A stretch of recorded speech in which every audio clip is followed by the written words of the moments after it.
Welcome to The Explainer. Today, we're diving into the final words of the last living eyewitness to Jesus, the Apostle John. And what he had to say is packed into 3 really short letters at the end of the New Testament. But this isn't about some complicated abstract theology. His message is warm, it's personal, and you'll see it's incredibly practical. So, to really get his message, you gotta understand the man himself. Picture this. It's around 90 AD. John's writing from the bustling city of Ephesus. And he's not some fiery young revolutionary anymore. He's an old man, the last apostle left standing. While all the others were martyred for their faith, John, well, he lived to a ripe old age. And that gave him this unique perspective, what a lot of people call a dear spiritual grandfather to that early church. And because he was the last one standing, his letters, they just carry this incredible weight. He's not just laying down doctrine here. He's more like a father trying to guide his family, trying to ground them in the reality of who Jesus was, especially now that all the other original eyewitnesses were gone.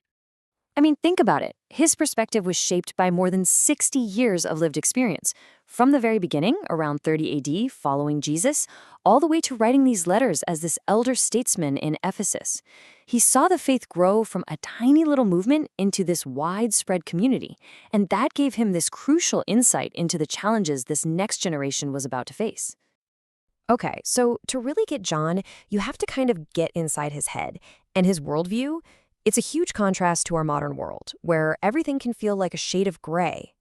For John, things were incredibly clear-cut. There just wasn't any middle ground, no third option. You were either in this camp or you are in that camp, period. And he makes these contrasts crystal clear all through his letters. He's constantly setting up these absolute opposites. First and foremost, you've got light versus darkness. For him, they are totally incompatible. There's no dimmer switch. You're either in one or you're in the other. And this black and white thinking went right to his view of truth and lies. This wasn't just about what you said. For John, this distinction defined who you were. You were either a child of God living in the truth or a child of Satan living in deception. Yup, these were totally non-negotiable for John. Whether it was loving God versus loving the world or living right versus living lawlessly, you had to choose a side. You couldn't have a foot in both worlds. So let's get into the central problem John was really fighting against. And get this, it wasn't some enemy on the outside. It was a dangerous idea that was threatening to tear the church apart from the inside. Okay, so there was this really popular idea from Greek philosophy kind of seeping into the church. The basic concept was this: the body, the physical world, all that stuff, it's evil. But the soul, the spiritual world, that's pure and good. Now that created a massive theological problem when people tried to apply that thinking to Jesus. Right? If God is pure good spirit, how could he possibly take on an evil physical body? Well, the conclusion some people came to was he didn't. They started saying Jesus was basically a phantom, a spirit who only looked human. But if Jesus wasn't truly human, the whole thing just falls apart. It's game over for the Christian faith. John's response was so direct, so physical. He pushes back hard, basically saying, "Are you kidding me? We were there. We saw him with our own eyes. We heard his voice. We literally touched him with our own hands." He just hammers home the tangible, real, flesh and blood reality of Jesus. And here's why this really, really matters. This wasn't just some abstract debate for philosophers. No, this dualistic thinking had serious real-world consequences. People were using it as a loophole, a license to live however they wanted, arguing that what their evil body did couldn't possibly affect their pure soul. It was the perfect excuse to separate what you believed from how you behave. So, how did John fix this crisis of belief and behavior? Well, he didn't just correct their thinking. He gave them something practical. A checklist, you could say, for a test to give them real assurance that their faith was the real deal. This whole framework was designed to ground your faith in reality, not just feelings. It's like a holistic checkup, right? It covers 4 key areas. First, the doctrinal test. What do you actually believe about Jesus? Second, the spiritual test. What's going on inside? Your personal connection to God. Third, the moral test. How are you actually living your life? And finally, the social test. How do you treat other Christians? It covers belief, your inner life, your actions, and your community. The whole shebang. Now, the goal here was absolutely not to make people anxious or full of doubt. It was the exact opposite. By actually working through these real-world tests, John wanted believers to build a deep, solid, unshakable assurance, a real confidence in themselves, in how they dealt with others, and in their relationship with God.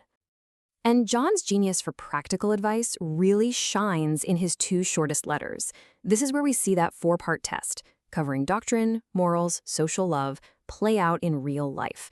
And it creates this fascinating case study on getting the balance right. So he takes his core ideas and applies them to the super practical issue of hospitality, who you welcome into your home. And as you can see, he writes to two different people with opposite problems. In 2 John, you have a woman who's so soft-hearted, so focused on love, that she's accidentally helping false teachers spread their destructive ideas. Then in 3 John, you have this guy Gaius, who's so hard-hearted and rigid about truth that he's slamming the door on genuine Christian ministers. And this just paints such a powerful picture of the delicate balance every single community has to find. If you have too much love without truth, you become gullible, you enable error.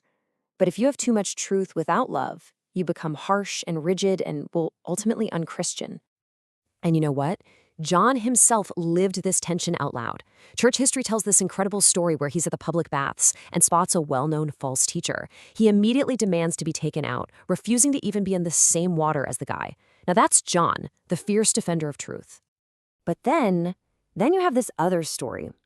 When he was super old, so old he had to be carried into church, his sermon, week after week after week, was boiled down to one simple command: little children, love one another. And that's John, the spiritual grandfather, whose entire message had been distilled down to pure love. So in the end, John himself was the perfect example of the balance he taught. His legacy isn't truth or love, it's this profound, lifelong challenge of holding an unwavering commitment to truth and an unconditional love for others in perfect tension. He showed everyone that these two things aren't opposites fighting against each other. They're really just two sides of the same coin, an integrated, powerful model for what faith looks like. And so John's final counsel leaves us with a question. It's the same one he asked his flock nearly 2,000 years ago, and it's just as challenging for us today. How do we, in our own lives, hold both unwavering truth and unconditional love?